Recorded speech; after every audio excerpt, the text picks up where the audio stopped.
இன்னைக்கு சட்டமன்றத்தில் நடந்த கூட்டத்தில் ஆளுநர் உரை மீது நம்ம நன்றி தெரிவிக்கும் ஒரு தீர்மானம் தான் இன்னைக்கு. அதே மாதிரி மேகதாதுல அணை கட்டுவதை ஒட்டுமொத்தமாக சட்டமன்ற உறுப்பினர்களும் ஒரு மனதாக ஏற்றுக்கொண்டு அந்த தீர்மானம் வெகு சிறப்பாக வெற்றிகரமாக முடிக்கப்பட்டிருக்கிறது. அது மேகதாதுல அணை கட்டக்கூடாது என்பதை ஒட்டுமொத்த சட்டமன்ற உறுப்பினர்களுமே ஏற்றுக்கொண்டு முழு மனதோடு அந்த தீர்மானம் நிறைவேற்றப்பட்டிருக்கிறது என்பதை நாம் வரவேற்கிறோம். தேசிய முற்போக்கு திராவிட கழகமும் அந்த தீர்மானத்தை நாங்கள் வரவேற்று நான் சபையில் பேசினேன். அடுத்தது நாம பேச வேண்டிய சப்ஜெக்ட் இன்னைக்கு இரங்கல் தீர்மானம் நிறைவேற்றப்பட்டது. அனைவருக்குமே இரங்கல் தீர்மானம் நிறைவேற்றணும், அவங்க ஆன்மா சாந்தி அடையணும்னு நான் வேண்டிக்கிறேன். அதுக்கு அடுத்தது ஆளுநர் உரை மீது நம்ம நன்றி தெரிவித்து ஒரு அறிக்கை இருக்கணும், நம்மளுடைய ஸ்பீச் அதுல இருக்கணும். ஆனா இன்னைக்கு நான் சட்டமன்றத்தில் பார்க்கிறேன், எக்ஸ்டென்ஷன் ஆகி போயிட்டே இருக்கு. ஸோ அங்க பேசுறது எல்லாருமே நம்ம பார்த்தா ஒரு தனி கட்சியினுடைய துதிப்பாடலும் தனி தலைவர்களை பற்றி துதிப்பாடல்களும் தான் அங்க அதிகமா இருக்கு. பேரவைத் தலைவர் அவர்கள் பலமுறை சொன்னாரு, இது ஆளுநர் மீது நம்ம நன்றி தெரிவிக்கிற தீர்மானம், அதை பத்தி நீங்க பேசுங்கன்னு. பட் இன்றைக்கு வரைக்கும் இப்ப வரைக்கும் தனி மனித துதிப்பாடல்களும் தனி கட்சியின் துதிப்பாடல்கள் மட்டும்தான் அங்க போயிட்டு இருக்கு. இது ரொம்ப ரொம்ப எனக்கு மனசுக்கு கவலை அளிக்கிற ஒரு விஷயமா நான் அதை பார்க்கிறேன். என்ன சப்ஜெக்ட் இன்னைக்கு பேசணுமோ அந்த சப்ஜெக்டை பேசாம டைவர்ட் ஆகி வேற வேற வேற சப்ஜெக்ட் போயிட்டே இருக்கு, இன்னும் போயிட்டே இருக்கு. இது எப்ப முடியும்னு எனக்கே தெரியல. இத நான் உண்மையிலேயே வேதனையோடு இந்த இடத்துல நான் பதிய வைக்கிறேன். இன்னைக்கு சப்ஜெக்ட் என்ன, ஏன் அந்த சப்ஜெக்ட பத்தி பேசாம வேற எதோ பேசிட்டு இருக்காங்க எல்லாரும். அது மட்டும் இல்ல, அதுக்கு வெறும் துதிப்பாடல்கள் தான் இருக்கு. ஒரு கட்சியின் துதிப்பாடல், தலைவர்கள் துதிப்பாடல், அது மாதிரி அப்படி பேசணும். நாங்க ஆரம்பிச்சா எவ்வளவோ பேசலாம். லஞ்ச ஊழல் பத்தி, ஜாதி பத்தி எல்லாம் வந்தது அங்க டாபிக். அப்படி பார்த்தா தமிழ்நாட்டிலே ஜாதி மதம் இன மொழிக்கு அப்பாற்பட்டு கேப்டன் அவர்கள் தனி மனிதராக தனி கட்சி ஆரம்பிச்சு தேர்தலை சந்திச்சார். எந்த ஜாதியும் இல்லை, எந்த மதமும் இல்லை, எந்த மொழிக்கும் இல்லாம அவர் ஒரு தலைவராக அனைவருக்கும் ஒரே சமமான ஒரு தலைவராக இருந்தார். அதே போல படித்த படிக்காத ஏழைகளுக்கு வேலை வாய்ப்பை உருவாக்கணும் சொன்னார். வறுமை கோட்டிற்கு மக்களே இல்லை என்ற நிலையை உருவாக்கணும் என்ற பல்வேறு கொள்கைகளை நாம அன்னைக்கு சொன்னோம். சோ இந்த மாதிரி ஒரு கட்சியும் அவங்கவுங்க பெருமையும் அவங்கவுங்க கட்சி தலைவர் பெருமையும் பேசுறதுக்கு இந்த சட்டமன்றத்தை நாம பயன்படுத்திக்கிட்டால் இது நிச்சயமாக எனக்கு தெரிஞ்சு இது ஒரு நல்ல எடுத்துக்காட்டாக எனக்கு படல. இன்னைக்கு இப்ப வரைக்கும் அதான் அங்க போயிட்டு இருக்கு. சோ அதனால அவைத்தலைவருக்கு நான் வணக்கம் சொல்லிட்டு நான் வந்திருக்கேன்.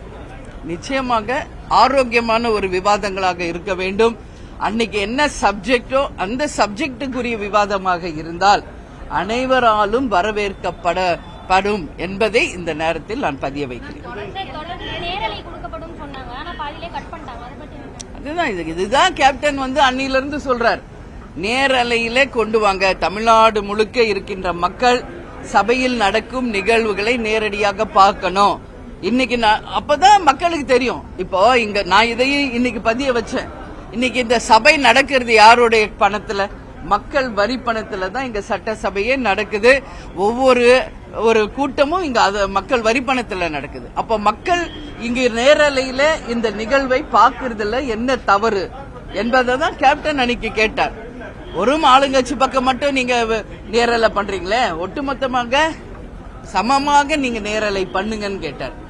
பண்றோம் அப்படின்னு அன்னைக்கு அவைத்தலைவர் சொன்னார். ஆனா நீங்க பத்திரிகையாளர்கள்லாம் கேக்குறீங்க, நேரலையில் முழுவதுமான நிகழ்வுகள் வரவில்லை என்பதை நீங்க சொல்றீங்க. இதை நிச்சயமாக அவைத்தலைவருடைய கவனத்திற்கு நான் கொண்டு செல்வேன் என்பதை மீண்டும் இந்த நேரத்தில் பெண்கள் மீதோ குழந்தைகள் மீது நடக்கக்கூடிய பேரவையில நீங்க உட்பட திமுக உறுப்பினர் உட்பட கொலை கொள்ளை சம்பவம் அதே போன்ற பாலியல் குற்றங்கள்லாம் தொடர்ந்து சொல்லிட்டே இருக்கோம். சட்டம் ஒழுங்கு பிரச்சனைகள் பத்தி பேசுறோம். அந்த துறையை கையில் வச்சிருக்க முதலமைச்சர் அதை பத்தி எந்த பதிலுமே சொல்லாம இருக்காரு நேற்று இன்றைக்கும். இதை எப்படி பார்க்கலாம்? அதை பத்தி அவர் தான் சொல்லணுங்க. நாங்க என்ன பதில் சொல்ல முடியும்? இன்னைக்கு முதலமைச்சர் பேசும்போது அவருடைய உரையில் அதை பத்தி சொல்றாரா என்பதை பொறுத்திருந்து பார்ப்போம். இது அவங்க தான் அதை சொல்றாங்க.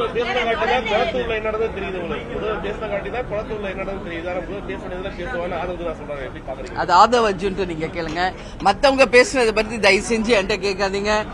என்ன மக்களை பத்தி நாட்டுக்கு பத்தி பொதுவானதை பத்தி என்கிட்ட கேட்க. ஒவ்வொரு இண்டிவிஜுவல் பர்சன் ஒவ்வொன்னு சொல்லுவாங்க. அதுக்கெல்லாம் பதில் நான் எப்பவும் சொல்ல மாட்டேன். விஷயமா குறித்து கூட முதலமைச்சர் தெளிவான பதில பேரவையில சொல்லவே இல்ல. கர்நாடகாவுக்கு போயிட்டு வந்திருக்காரு, காங்கிரஸ் கட்சியில கூட்டணியில வச்சிருக்காரு. ஆனா ஒரு தெளிவான ஒரு நிலைப்பாடு இல்லாம இருக்கு. நாங்க தான் இப்ப டெய்லி பிரஸ்ல சந்திக்கிறோங்க. இந்த பதில் நீங்க அவங்க கிட்ட கேட்கணும். மேபி டியூஸ்டே முதலமைச்சருடைய பதில் உரை இருக்கு, அதுல ஏதாவது சொல்றாரா என்பதை பார்ப்போம். ஆனால் மேகதாதுவில் அணை கட்டுவதை நிச்சயமாக ஏற்றுக்கொள்ள முடியாது என்பது தீர்மானம் நிறைவேற்றப்பட்டிருக்கிறது. அது மட்டும் இல்ல, இன்னைக்கு நான் ஸ்ட்ராங்கா சொல்லியிருக்கேன். எப்ப பார்த்தாலும் தமிழ்நாடு மட்டும் மத்த எல்லா ஸ்டேட்டுக்கிட்டையும் கேட்டுக்கிட்டே இருக்கணுமா? கேட்டுக்கிட்டே இருக்கணும். இதுக்கு என்ன தீர்வு? சுதந்திரம் வாங்கின காலத்துல இருந்து 2026 வரைக்கும் நம்ம கர்நாடகா கிட்ட கேட்டுக்கிட்டு இருக்கோம், கேரளா கிட்ட கேட்டுக்கிட்டு இருக்கோம், ஆந்திரா கிட்ட தண்ணிக்காக கேட்டுக்கிட்டு இருக்கோம், இன்னும் கேட்டுக்கிட்டு தான் இருக்கிறோம். அதே மாதிரி மீனவர்கள் பிரச்சனைக்கு இலங்கையில கேட்டுக்கிட்டு இருக்கோம், பேசிக்கிட்டு இருக்கோம். இதேதான் நடந்துகிட்டு இருக்கு. என்ன தீர்வுன்னு தான் தெரியலன்றத நான் இன்னைக்கு பதிய வச்சேன். ஆட்சிகள் தான் மாறுது, எந்த காட்சிகள் மாறல. இதான் உண்மை. அதனால நான் என்ன சொல்றேன், மற்றவர்களை நாம் கேட்பதை விட்டு தமிழ்நாடே தன்னிறைவு பெற்றதாக, அது மின்சாரமாக இருந்தாலும், தண்ணீராக இருந்தாலும், வேலை வாய்ப்பாக இருந்தாலும், எல்லாத்துக்கும் தன்னிறைவு பெற்ற ஒரு மாநிலமாக தமிழ்நாடு வர வேண்டும் என்பதுதான் என் கருத்து. அதுதான் கேப்டன் அவர்கள் கருத்து, அதுதான் தேமுதிகவின் கருத்து. இதை நான் அவையிலே இன்னைக்கு பதிய வைத்திருக்கிறேன்.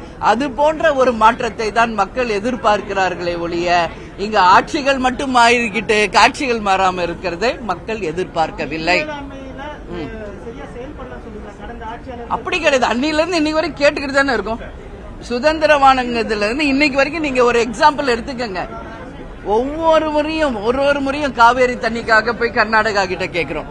மேகதாதுல அணை கட்டக்கூடாதுன்னு சுப்ரீம் கோர்ட்ல கேஸ் போடுறோம். அவங்க ஸ்டே கொடுக்கறாங்க. மீறி அவர் சிவகுமார் இப்ப முதல்வர் சொல்லிட்டு தான் இருக்காரு. அதே மாதிரி முல்லை பெரியாறு டேம்ல அந்த உயர்வு கம்மி பண்ணணும்ன்றான். அதுவும் தொடர்ந்து நடக்குது. மீனவர்கள் பிரச்சனை இது வரைக்கும் ஓயல. எல்லா பக்கமும் எல்லா பிரச்சனையும் தொடர்ந்துகிட்டு தான் இருக்கு. அலைகள் ஓய்வதில்லை என்பது போல் தமிழக மக்களின் பிரச்சனைகளுக்கும் ஓய்வில்லை.